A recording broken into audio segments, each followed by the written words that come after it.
Things are a lot worse than even I thought they were.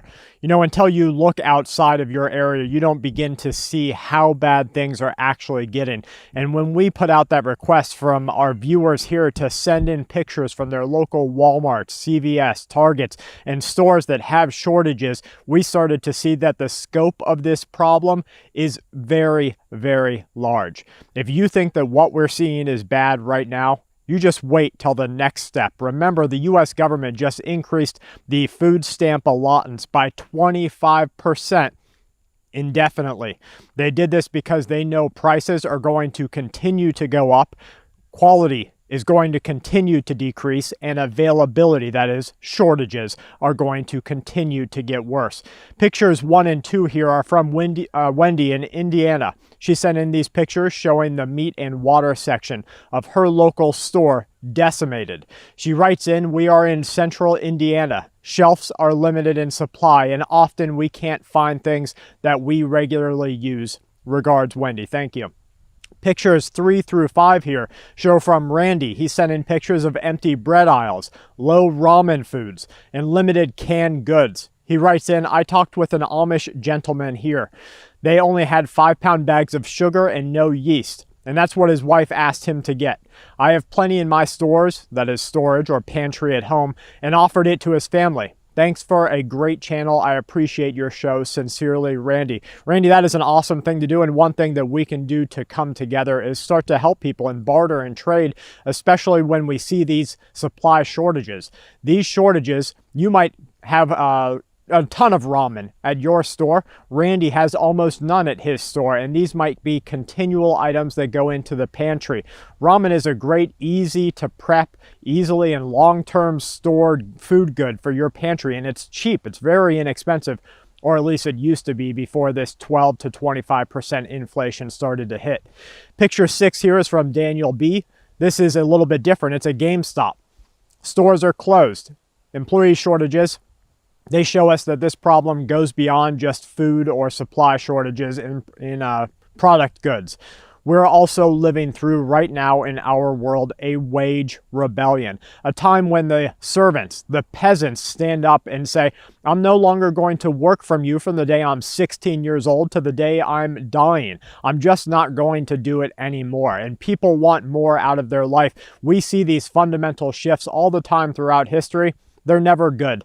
Well, they're good for the people. They're never good for the immediate hardship that it's going to cause. With this wage rebellion will come an increase in violence. We'll see protests happen across the United States of America.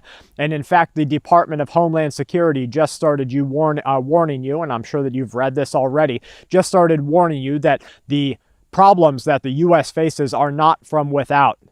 They're from within. So what do you think they're seeing that we're going to start to see more problems, more violent problems from within the United States here in the next couple of months? This is picture 7.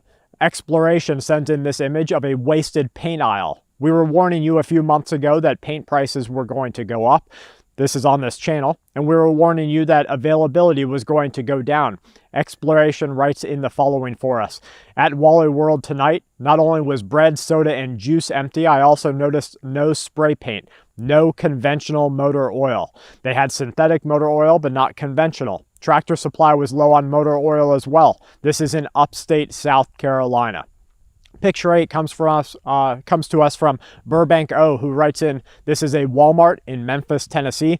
You know, we have people who will say, "Well, in my state, my great state of Florida, this isn't happening. In my great state of California, this isn't happening. In my great state of Tennessee." It's usually the very Republican states, and don't get me wrong, I'm an independent myself. It's usually the very Republican states who are following the propaganda of their local media, who say because we're doing these good things, we don't have shortages. And they're just repeating, regurgitating that propaganda. But this is proof right here that this is a national issue. And sure, some states are going to be better than others. And yes, there is a visible difference between Democrat and Republican states, but this is a national issue, and it's happening to people across the United States. This is from Memphis. This is just one of every other empty aisle the Burbank writes in. At first, it was just the food aisles. Now it's passing off into the other aisles. The produce was filthy and dirty. Remember, we told you price increase, quality decreases. I was too ashamed to take a photo because people were nearby shopping, but it was disgusting. Thank you for sending that in. Picture number 9 shows us that this problem is not just a North American issue. These things are happening all across the world. This is Darren writing in, "Hey Brad, this was our shelves here in Wales within the last 30 days. It has only gotten worse and more widespread since then. The produce that is on the shelves is past its expiration or past its good date, the best by date, and we have had milk and meat bought from the store, which were both spoiled." Remember Patrick over at Breakaway Homesteader, he sent me that text message of his local store selling outdated milk. This is becoming a common practice because they'd rather sell you something that is going to expire or is already expiring than have that empty shelf. Darren writes, "Thank you for your videos, advice, and content. It's a trusted source of information I can rely on. Take care over there." Thank you very much. Picture 10 is from Kuma Bean. Shows how marketplaces are placing the same the same item over and over again along the aisles to fool you into thinking that there is surplus. You see, if you walk down the aisle and you see it's just full, stocked to the brim of chips, that's great. They must have got a huge Lay's order in. And so it's just packed full of Lay's. You don't get to see the amount of chips that you used to see a year ago, 2 years ago. You don't get to see the availability of different brands on the shelf, but they're gonna make you think everything's okay because it's just packed full of Lay's.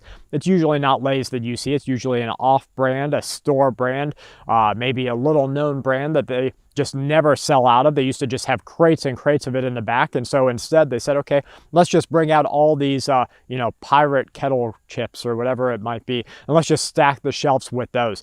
I know we have a rolled gold issue in our local environment, and the supermarket attendants, they say we have no idea when it's ever going to change. This is picture 10 from Kuma Bean, as I said. They write in, "Jersey, British Channel Islands over here. We've been seeing a lot of shortages. Being a relatively small island doesn't help much either. A week of bad weather and boats stop bringing freight." This photo is from about a week ago. Picture 11, Sean showing us sparse pasta shelves at their local Walmart. Sean writes in, "I was only able to catch one photo during this visit. It is a picture of the pasta shelf that is normally stacked to the hilt, or stocked to the hilt. Mind you, this is after it was restocked for the day. This wasn't the only empty shelf throughout the store. This was a Walmart." Picture 12 comes to us from Diane. She sent in this image from a CVS showing signage that is warning of the ongoing supply issue around our globe. They say it's forcing certain products out of stock. A lot of shelves, Diane says, were only 1 or 2 rows or out of stock completely. Usually shelves are stocked full. This was a CVS in Connecticut. Picture 13 is from Melinda, who sent in these images of empty water and candy aisles in her local market. She writes in, "This is our local Walmart in southeastern Kentucky. I've never seen a candy aisle bare like this before." Now, Kelly and I from our local store, we see the same thing. Candy aisles, pasta aisles, if not bare, very sparse, 1 or 2 boxes at the front. You see the meat section, sparse. This is picture 14 and 15 from Peggy in Arkansas, empty drink and empty water aisles. Picture 16 comes to us from Brian in Nevada. "Good afternoon. I took these photos in a Las Vegas Smith's grocery store yesterday evening. I was looking for beef marrow bones and they said they didn't have any in stock, and they have been cutting items due to availability." I guess making them, not even putting them out on the shelf. Not all aisles look like this, but this Smith's is a 1-year-old store that usually has every single shelf stocked. Picture 17 comes from Dylan. "Water shortages and purchase limits. Watch out for this." "Hello, Full Spectrum," Dylan says. "Gotta say I love your channel and info. Here are some pics from our local Walmart here in Wyoming." Another place it's hitting. "I also have spoken to a friend that's a manager at a Walmart, and he said he received an email from corporate. This isn't the first time we've heard about this. The office was saying that they will be putting limits on water, eggs, milk, meat, and dried goods." He says, "Stock up, brother."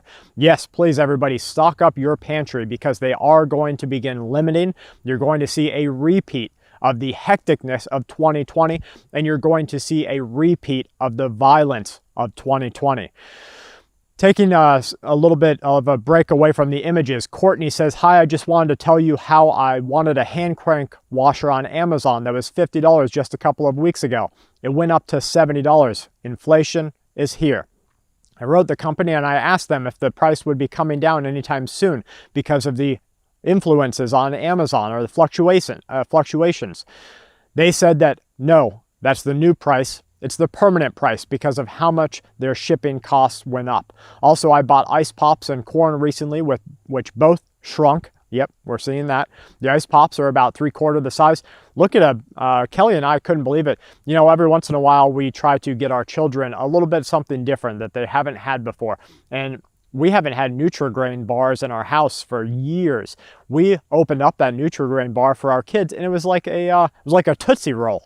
I couldn't believe that this Nutri-Grain bar, something that used to be a full, they called it like a meal additive or a meal replacement years ago. Now it's looking like a Tootsie Roll.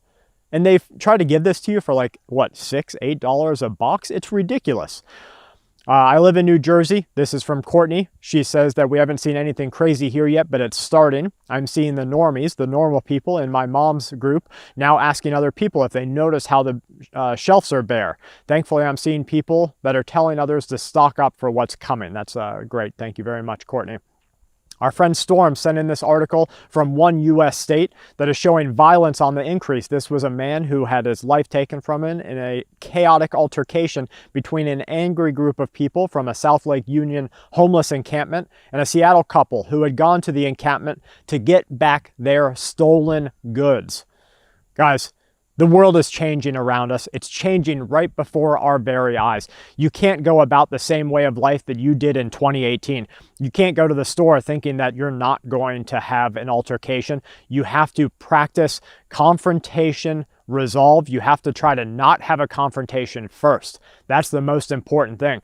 You might be trained, you might be well protected, and you might know that you're going to win every confrontation, and that doesn't matter. Avoid that conflict. Conflict avoidance is the number one key here.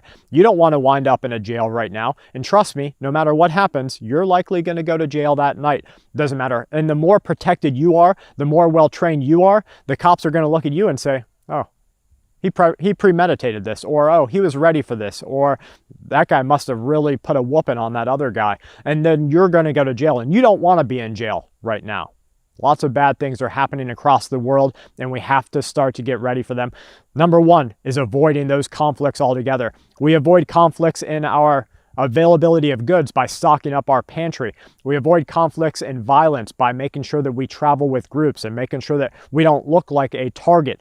And then if you see a conflict arising, you diffuse it in any way possible. Most people who have just lost their mind, bullies, they won't just chase after somebody. I don't mean to run away, but they won't continue to go after someone who looks like they're avoiding that conflict, who stands shoulders ready, maybe a hand at your protection tool, backing away, looking at them, looking around, making sure they don't have anybody else who's backing them up, coming from another aisle, and you back away. You say, I don't want to fight. Then you just back away and back away. They're not going to likely, in most circumstances, continue to follow you. Get ready for what is happening in your world today, because you don't know what is going to happen in your world tomorrow. Make sure you subscribe to us here at Full Spectrum Survival on YouTube. Please leave a comment for other people. If you're seeing these aisle shortages in your area, let us know. If it's not pasta, is it canned goods? Is it dried goods like stovetop stuffing, like mashed potatoes? Is it vegetables? Is it meat? Is it eggs and milk? Let us know what's happening in your area. Go in the comments and tell other people what is going on. From my family to yours, please stay safe.